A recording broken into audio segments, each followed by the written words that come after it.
Kumusta na po lahat mga kababayan? Magandang araw po. Ngayon ay linggo. Mag-alas 6 na ng umaga.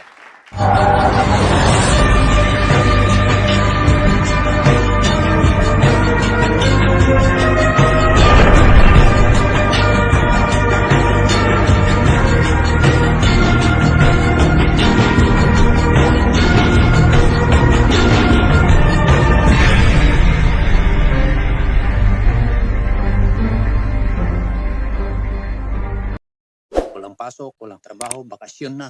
Itong mga petsang ito, papunta sa bagong taon, ay wala nang pasok. Halos nagpo-program na lang sa mga paaralan, maging yung mga naglilingkod sa pamahalaan. At ngayon din ay araw ng Thanksgiving, year-end Thanksgiving sa lahat po ng mga kapatid sa Iglesia ni Cristo.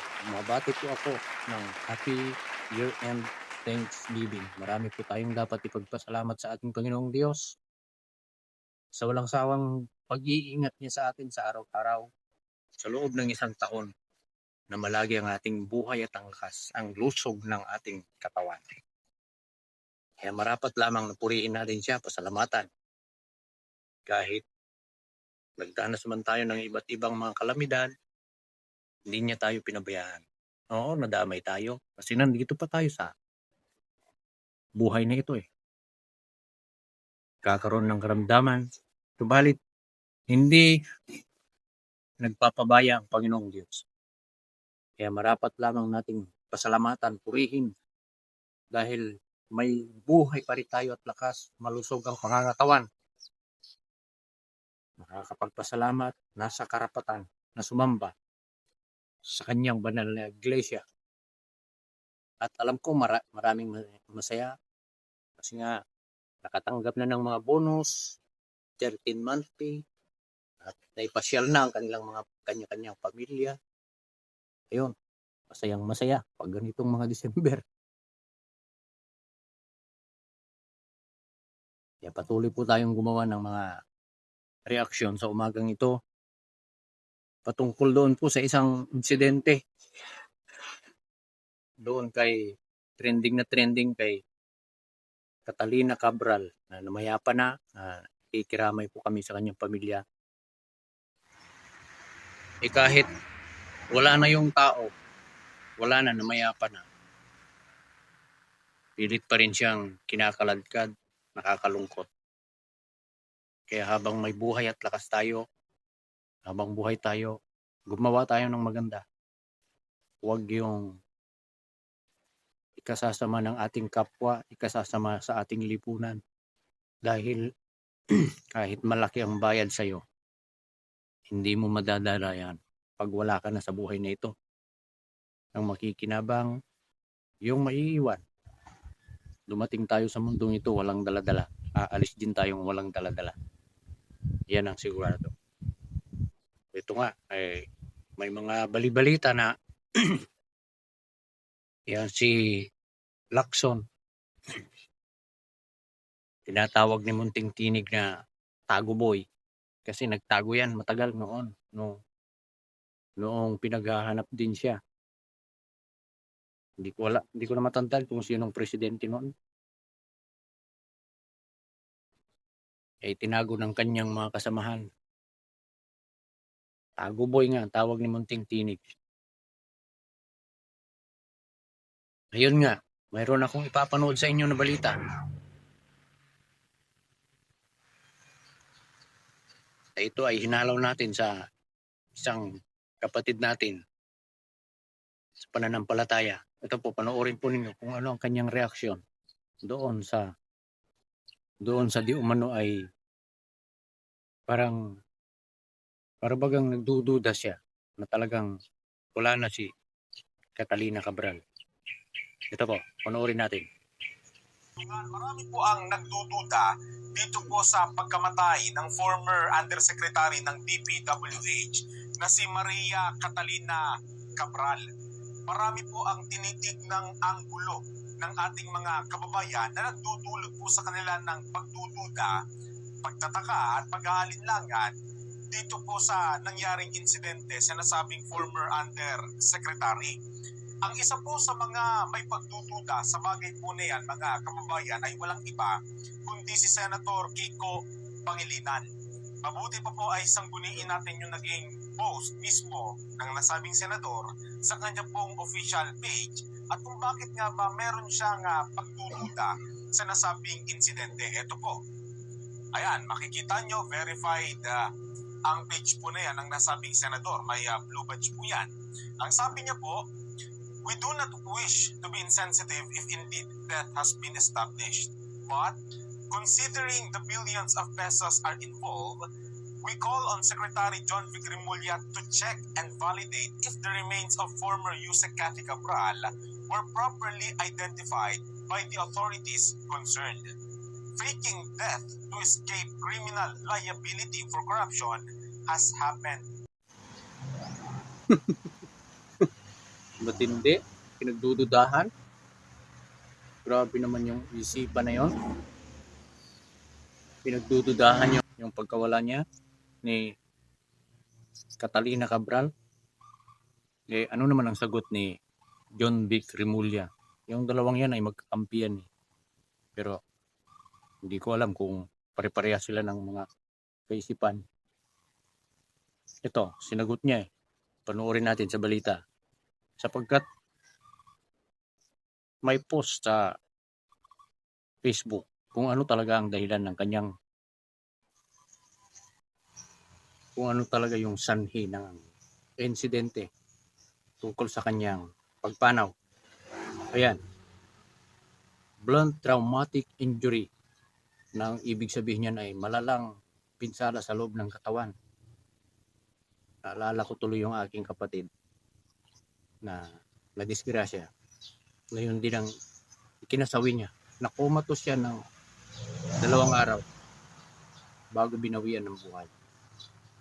Ganon din ang nangyari kay Catalina Cabral. Ito, panoorin po natin sa balita. John Vic Remulla nagsabi mismo. Na natin ang mainit na balita mula mismo sa ating guest kay DILG Secretary John Vic Remulla kaugnay sa pagkamatay ni dating DPWH Yusek Catalina Cabral. Siya ba? Ang katanungan. Mismo ikaw na mismo ang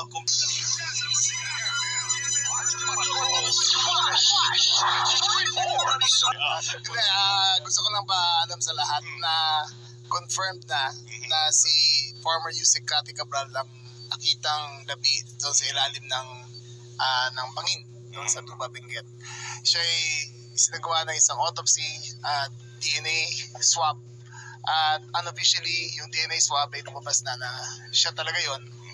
Plus the fingerprints, plus the identification of the family. Yeah. At lumalabas rin na consistent sa investigation sa follow-up investigation. Number 1, sa kotse, walang signs of struggle. Yun, oh. Walang blood stains. Number 2, ang autopsy ay consistent with blunt force trauma from a high fall. May fall, oh. From a fall. Number 3, mag-isa talaga siya sa lugar na yon ng binaba ng driver. Walang witnesses. Walang witnesses, pero turns out nung umaga sinubukan niya na. Nakita lang ng pulis, kaya umatras siya. Pero nung bumaba siya, parang pagbaba kasi ng driver ng 2 kilometers down para magpagasolina, pagbalik ng driver, hindi na siya nakita eh. So baka doon pa lang tumadon na. Ayun na lumalabas. So ang cause of death, Blunt force trauma, wasak ang kanan na bahagi ng mukha niya, bali ang kamay, bali ang tuhod, at saka dito sa likod basag, at saka yung kanyang ribs ay nag-ribcage ay shattered towards the internal organs. So medyo mataas talaga, mga 30 meters. 30 meters eh. Yung 30 meters, sir. Tsaka pure rock. Pure rock ang binagsakan. 30 meters, wala mga 100. Walang talon, walang puno, walang lupa, diretsong bato talaga. Bato talaga. So sana mga paborito nating trolls ay nakikinig ngayon. Yung mga conspiracy theories dyan, no? Well, kung hindi sila naniniwala, pwede naman sila mag-volunteer. Yan. Tulak namin doon para makita nila kung pareho talaga ang lalabas doon. Ayun. Malinaw naman siguro sa inyo. Walang sign na nagkagulo sa loob ng sasakyan niya na para bagang may ibang tao na nagtulak o mayroon siyang nakaaway sa loob ng sasakyan. Walang sign. At wala din daw saksi. Walang nakakita. Hindi natin alam kung maaaring nahilo nandun sa tabi ng daanan kasi bangin daw yun eh. Nahilo, nakatingin siguro sa baba. Eh, walang nakakita, walang saksi, walang camera. Eh, anong gagawin? Talaga namang hindi mo tanggapin yun ang sinabi ng doktor. Nagbiro pa nga John Vicky, kung ayaw nilang maniwala, o sige, pumunta sila roon, subukan nila. Eh, parang pinapatamaan niya si Ping Lacson, eh. Ayaw maniwala eh. Ang klaseng isipan ng tao nga. Ewan. Alam natin na si Cabral, maraming iniingatan na impormasyon. Ayon nga kay Senador Rodante Marcoleta, malaki sana ang maitutulong yan. Dahil noong chairman pa siya, si Senador Rodante Marcoleta sa Blue Ribbon Committee, talagang halos umiikot sa kanya doon sa DPWH yung mga tanong sa pag-iimbestiga patungkol sa flood control issue na yan. At ito nga, panoorin natin, may binabanggit sa Net25 yung mapagkakatiwalaang news information na hindi gumagawa ng fake news. Ayun, no? Kasi parang binilot siya, no? Di ba? O body bag ba yung ginamit sa kanya? Well, anyway, no? Nagtaka lang ako doon sa nakita nating yung paraan. Ay, no? Ang sabi naman ni Kong Lian Lebiste tungkol dito sa pagkamatay ni Yusek Cabral, ang sabi niya sa kanyang Facebook account, yung una niyang post ay may listahan sa computer ni Yumaong Yusek Cabral ng lahat ng proponents ng DPWH insertions. Okay. May iilang may kopya nito. Kung lumabas lang ito, tapos na ang mga investigasyon. At sinundan niya after 7 hours, ang files ni Yusek Cabral ay inaprubahan ng DPWH na ibigay sa akin noong September 4. Ipinakita ko ito sa ICI noong November 18 at 19 at sa Ombudsman noong November 26. May kopya rin ang DPWH nito. Pero mukhang sabi ng ICI, wala silang kopya nito eh. No? Nakita lang nila. Kaya nga humingi siya ng kopya kay Oo. Ano binabanggit mo, Nelson, na si mismong si Kong Lian ang nagbigay ng mga sinasabi mong pangalan ng proponents? Yung galing kay... Yung nakuha doon po sa computer. Oo nga. Dahil nakakuha si Kong Lian ng kopya noon, ibinigay niya sa ICI. Hindi po, ipinakita lang. Ipinakita. Nung lumarap siya doon, ipinakita. At nanghingi nga raw ng kopya. Kasi wala doon silang kopya pala noon. Noon pinakita niya, meron ba kayong kopya nito? Nagtataka nga sila, walang kopya. Pero binigyan sila ng kopya.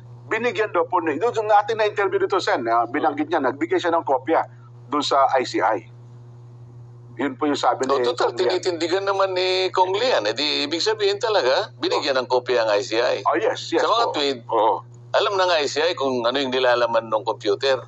Well, Dahil nabigyan na sila ng kopya. maaaring ganun daw po. At nabigyan din ng DPWH. May kopya na rin po ng DPWH yung original na copy, nasa kanila pa.